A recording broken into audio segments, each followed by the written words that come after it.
আমরা অনেকেই মনে করি পুরনো বা অ্যান্টিক জিনিস ঘরে সাজিয়ে রাখলে ঘরের সৌন্দর্য বাড়ে, কিন্তু কিছু কিছু পুরনো জিনিসের সাথে এমন কিছু ভয়ঙ্কর অতীত জড়িয়ে থাকে যা আপনার পুরো পরিবারকে ধ্বংস করে দিতে পারে। আজ আপনাদের নাটোর জেলার সিংড়া অঞ্চলের এমনই এক হাড় হিম করা সত্য ঘটনা শোনাব, যা শোনার পর বাজার থেকে যে কোনো পুরনো জিনিস কেনার আগে আপনি 10 বার ভাববেন। ঘটনাটি গত বছরের। সিংড়া বাজারের এক মধ্যবিত্ত পরিবারের ছেলে রনি। রনি পেশায় একজন ফ্রিল্যান্সার, আর তার শখ ছিল পুরনো এবং অ্যান্টিক জিনিস সংগ্রহ করা। রনি ভালোবেসে বিয়ে করেছিল তার কলেজের বান্ধবী মিতুকে। বিয়ের পর নাটোর শহরে তারা একটা নতুন ফ্ল্যাট ভাড়া নিয়ে তাদের সুন্দর সংসার শুরু করে। মিতু ছিল খুবই শান্ত স্বভাবের। দুজনে মিলে তাদের নতুন ঘরটি খুব সুন্দর করে গুছিয়েছিল। একদিন রনি কুষ্টিয়া আর রাজশাহীর বর্ডার এলাকার এক পুরনো জমিদার বাড়ির নিলামের খবর পেয়ে সেখানে যায়। সেখানে বহু পুরনো আসবাবপত্রের মাঝে রনির নজর যায় কাপড়ের তৈরি একটি পুরনো অদ্ভুত পুতুলের দিকে। পুতুলটির চোখ দুটো ছিল কাচের, আর তার ঠোঁটের কোণায় কেমন যেন একটা অদ্ভুত কুৎসিত হাসি লেগেছিল। নিলামের লোকটির কাছ থেকে খুব কম দামে পুতুলটি কিনে রনি বেশ আনন্দ নিয়ে বাড়ি ফেরে। সে ভাবতেও পারেনি এই একটা পুতুল তাদের জীবনে কি ভয়ঙ্কর অন্ধকার বয়ে নিয়ে আসছে। রনি বাড়িতে এনে পুতুলটি তাদের শোবার ঘরের ড্রেসিং টেবিলের উপর সাজিয়ে রাখে। মিতু পুতুলটি দেখে প্রথম দিনই বলেছিল, রনি, পুতুলটা দেখতে কেমন যেন অদ্ভুত, আমার এটা দেখে ভয় লাগছে, এটা সরিয়ে ফেলো। কিন্তু রনি হেসে মিতুর কথা উড়িয়ে দেয়।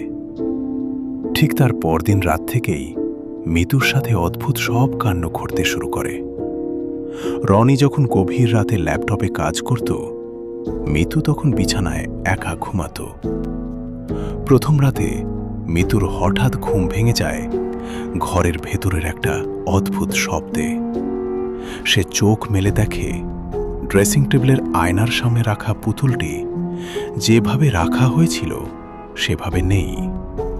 ওটার মুখটা এখন সরাসরি বিছানার দিকে ঘোরানো, যেন কাচের চোখ দুটো দিয়ে অন্ধকারে মিতুকে এক দৃষ্টে দেখছে। মিতু ভয় পেয়ে লাইট জ্বালাতেই দেখে পুতুলটি আবার আগের মতোই সোজা হয়ে আছে। সে ভাবল হয়তো তার মনের ভুল, কিন্তু আসল আতঙ্ক শুরু হলো পরের দিন রাতে। রাত ঠিক 2টা বাজলেই মিতুর মনে হতো কে যেন বিছানার চারপাশ দিয়ে হেঁটে বেড়াচ্ছে। একদিন রাতে রনি ড্রয়িং রুমে বসে কাজ করছিল। হঠাৎ শোবার ঘর থেকে মিতুর এক বিকট আর ভয়ঙ্কর চিৎকার শুনে রনি দৌড়ে ঘরে যায়। ঘরে ঢুকে রনি যা দেখল তা দেখে তার নিজেরও কলিজা কেঁপে উঠল।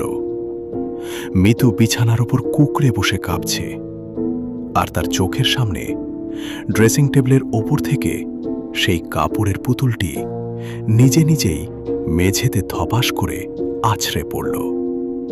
শুধু তাই নয়, মিতুর গলার ওপর স্পষ্ট নখের আঁচড়ের দাগ, যা থেকে তখনও রক্ত বের হচ্ছে।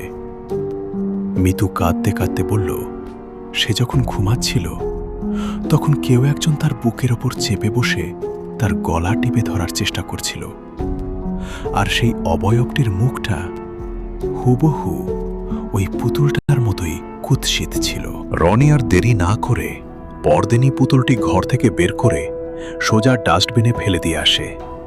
সে ভাবল পুতুল বিদায় করলে সব ঠিক হয়ে যাবে, কিন্তু অলৌকিক অপশক্তির খেলা এত সহজে শেষ হয় না। সেই রাতে রনি আর মিতু যখন ঘুমাচ্ছিল, হঠাৎ মাঝরাতে ঘরে মেইন দরজায় কেউ একজন খুব জোরে জোরে আঘাত করতে শুরু করে, যেন কেউ দরজাটা ভেঙে ভেতরে ঢুকে পড়বে। রনি সাহস করে গিয়ে দরজা খুলতেই দেখে বাইরে কেউ নেই। পুরো করিডোর জনমানবহীন ও অন্ধকার। রনি যখন ভয় পেয়ে দরজা বন্ধ করে পেছনে ঘোরে, তখন তার হাত পা ঠান্ডা হয়ে যায়।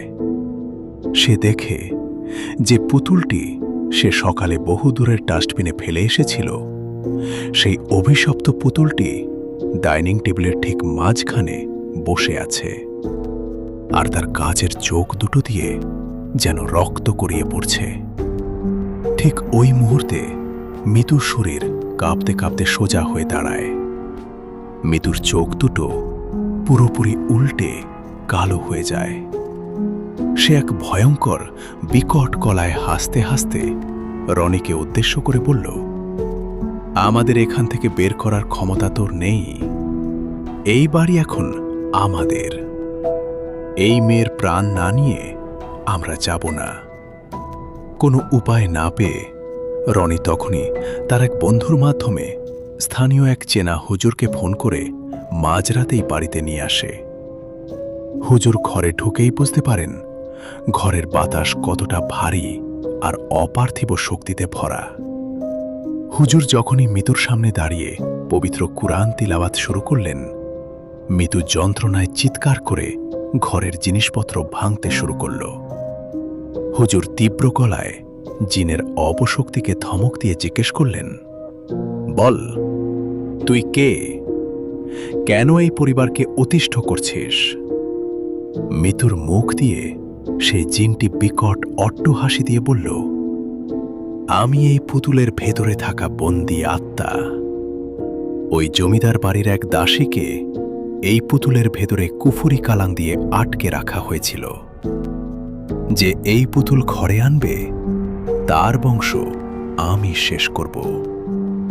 হুজুর তখন আর সময় নষ্ট না করে তীব্র গতিতে দোয়া পড়ে হাতের পড়া পানি মিতুর ওপর এবং সেই পুতুলটির ওপর ছিটিয়ে দিলেন। পানি লাগার সাথে সাথেই পুতুলটি থেকে ধোঁয়া বের হতে শুরু করল এবং মিতুর শরীর থেকে একটা কালো ছায়া ছিটকে গিয়ে পুতুলের ওপর পড়ল। হুজুর রনিকে বললেন, রনি, এখনই এই পুতুলে আগুন লাগিয়ে দাও। রনি তড়িঘড়ি করে ম্যাচ জ্বালিয়ে পুতুলটিতে আগুন ধরিয়ে দেয়। পুতুলটি যখন আগুনে পুড়ছিল তখন মনে হচ্ছিল কোনো মানুষ যন্ত্রণায় ছটফট করে চিৎকার করছে।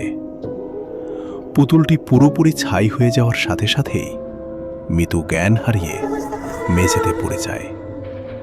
পরের দিন থেকে মিতু আস্তে আস্তে স্বাভাবিক হতে শুরু করে, কিন্তু আজ পর্যন্ত মিতু একা কোনো অন্ধকার ঘরে ঘুমাতে পারে না।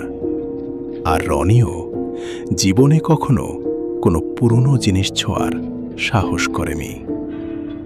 ভিডিওটি কেমন লাগলো কমেন্ট করে জানান, আর আমাদের চ্যানেলটি সাবস্ক্রাইব করতে ভুলবেন না। ধন্যবাদ।